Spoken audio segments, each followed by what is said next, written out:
Hyderabad Sagar ring రోడ్లోని బొమ్మరిల్లు హోటల్లో software ఇంజనీర్పై అత్యాచారం కేసులో గౌతమ్ రెడ్డిని అరెస్టు చేసి రిమాండ్కు తరలించారు వనస్థలిపురం పోలీసులు.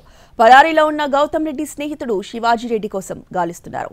శివాజీరెడ్డిని పట్టుకునేందుకు 4 ప్రత్యేక టీంలను ఏర్పాటు చేశారు పోలీసు అధికారులు. పార్టీ పేరుతో యువతిని హోటల్కి రప్పించి వంచారు స్నేహితులు. ప్రముఖ సాఫ్ట్వేర్ కంపెనీలో ఇటీవల ఉద్యోగంలో చేరిన యువతిని ట్రీట్ ఇవ్వాల్సిందిగా కోరాడు చిన్ననాటి స్నేహితుడు గౌతమ్ రెడ్డి. దానికి ఆమె సరే అంది. గౌతమ్ రెడ్డితో కలిసి బొమ్మరిల్లు హోటల్కు వెళ్లింది. ఈ పార్టీకి గౌతమ్ రెడ్డి స్నేహితుడు శివాజీ కూడా వచ్చాడు. హోటల్లో యువతితో బలవంతంగా మద్యం తాగించాడు గౌతమ్ రెడ్డి. దీంతో ఆమె మత్తులోకి జారుకుంది. దీన్ని అవకాశంగా తీసుకుని ఆమెని హోటల్ గదిలోకి తీసుకెళ్లి గౌతమ్ రెడ్డి, శివాజీ అత్యాచారం చేశారు. స్పృహలోకొచ్చాక తనపై అత్యాచారం జరిగినట్టు గుర్తించిన బాధితురాలు గట్టిగా అరవడంతో నిందితులిద్దరూ పారిపోయారు. బాధితురాలి ఫిర్యాదుతో గౌతమ్ రెడ్డిని అరెస్టు చేశారు పోలీసులు. శివాజీ కోసం గాలిస్తున్నారు.